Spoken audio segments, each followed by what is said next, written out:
Behold, you are barren, but you shall conceive and bear a son. Take care therefore, and drink no wine or strong drink. He was a man of God, like an angel. His appearance was awesome. He told me that we shall have a son.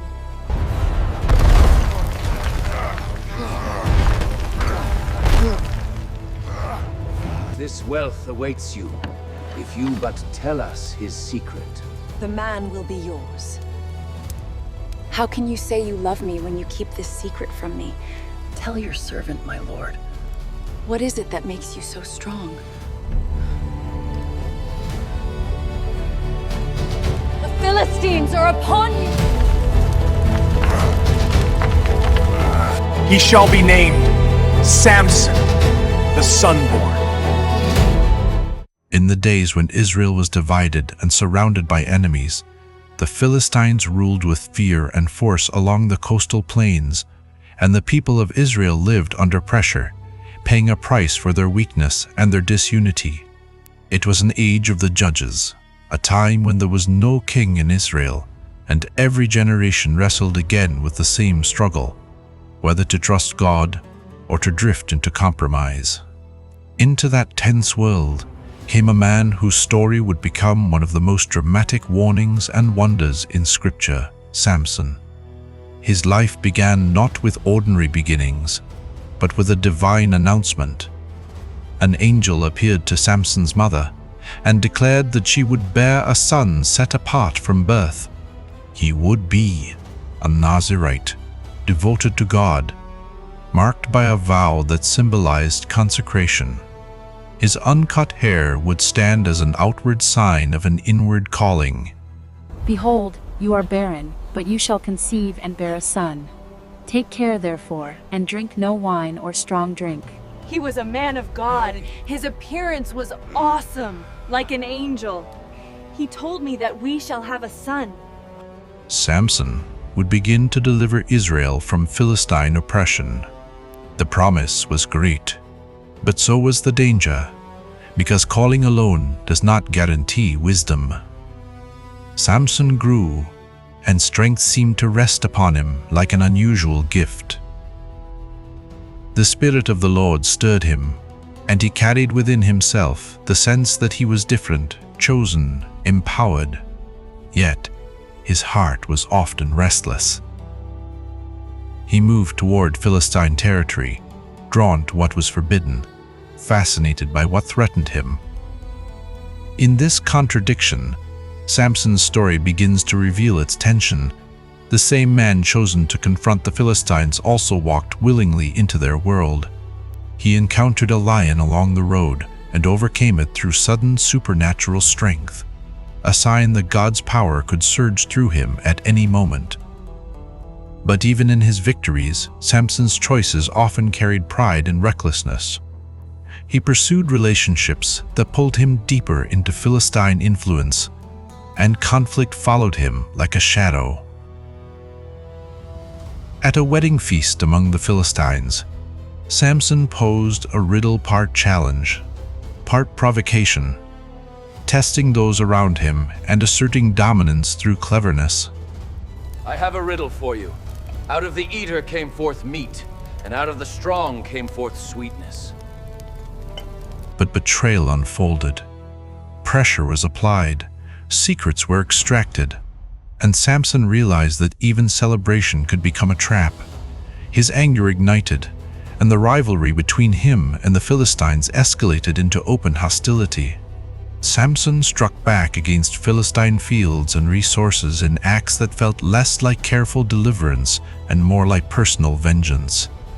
The Philistines responded with fury, and Israel, caught in the middle, feared the consequences.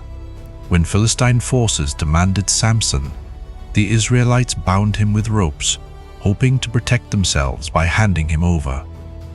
Samson allowed it, perhaps believing he could control the situation. Your strength cannot save you this time, Nazirite. Your gods are weak, Commander. Come and face me yourself. perhaps believing his strength would always be there when he needed it. The Philistines shouted in triumph as he was brought forward. But in an instant, the Spirit of the Lord surged, and the rope snapped like dry thread. To me, men! Take him down! Look out, the ropes! He is too strong. Samson drove back his attackers with overwhelming force, leaving the Philistines humiliated again. His victories were real, and Israel tasted brief moments of relief, yet the deeper conflict in Samson's life remained unresolved.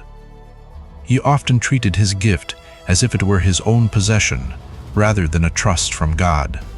He entered Philistine cities at night, defying danger, and even carried away the gates of a city as a symbol of unstoppable power. These moments made Samson seem untouchable, like a force that could not be contained. But the true threat to Samson was never the strength of Philistine soldiers. It was the weakness of his own heart.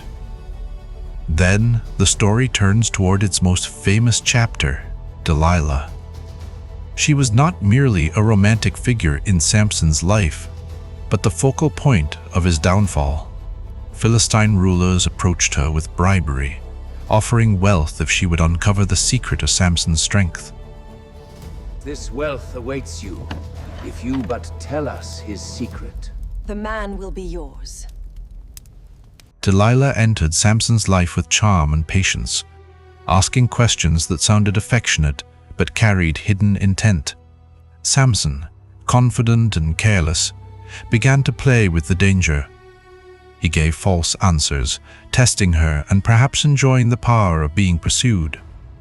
Delilah tried to bind him according to his misleading instructions, and each time he broke free. Each failure should have been a warning, because betrayal was no longer subtle. It was obvious. Yet Samson remained, blinded by desire and pride, assuming that he could always escape. Delilah pressed him again and again, not with open force, but with emotional pressure. How can you say I love you when your heart is not with me? You have mocked me these 3 times. Over time, the repeated questioning wore him down. Samson's strength had always been visible, but now his vulnerability became clearer.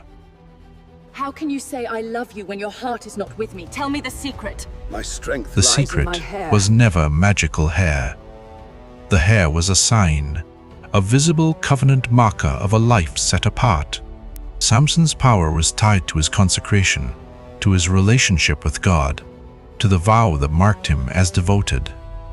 When Samson finally revealed this truth to Delilah, it was not simply giving information. It was surrendering the boundary that protected his calling. Delilah signaled for help, and while Samson slept, his hair was cut, the sign of consecration removed. The moment he awoke, he assumed he would rise with the same strength as before. But something had changed. The gift he had treated lightly was gone. He had drifted so far into compromise that he did not realize how near he was to collapse. Philistine soldiers rushed in and captured him. The mighty man became powerless. The feared warrior became a prisoner. Samson was brought low, humbled through suffering, forced into grinding labor, his life reduced to darkness and limitation. Yet even there, something quietly began to return. His hair started to grow again, and with it came the possibility that his calling had not been erased forever. Samson's story is not only about betrayal by another. It is about betrayal of self-betrayal, of a vow, of purpose, of the God who gave the strength in the first place. But God's mercy can meet even the most broken person in the lowest place. The Philistines gathered in a grand temple to celebrate their victory, praising their false god for defeating Samson. They brought Samson out to be displayed, to be mocked, to be used as proof that Israel's champion had fallen. The atmosphere was loud with triumph, but Samson's heart had changed. He no longer stood in pride, He stood in desperation and clarity. He asked to be placed near the central pillars of the structure, and in the quiet of his spirit he prayed, asking God to remember him and grant him strength once more, not for personal glory, but to strike a final blow against oppression. In that moment, Samson's life reached its final act. He braced himself against the pillars, and with a surge of returned strength, the foundation began to break. Stone cracked. Dust poured. The temple shook and collapsed in a massive cloud, ending the celebration and ending Samson's story in a single decisive moment. His final act was both judgment and sacrifice, a tragic victory that cost him his life, but struck at the heart of Philistine power. It shows that strength can exist alongside foolishness, that destiny can be damaged by desire, and that the greatest enemy is often not outside us, but within us. Yet it also shows that God can work through flawed people, that consequences are real, and that mercy can still meet a broken soul in the darkness. Samson's life warns that a vow is not merely a symbol, but a boundary that guards purpose, and it whispers a final lesson. The strongest muscles in the world cannot replace a faithful heart, but even after failure, a humbled heart can still cry out to God and be heard.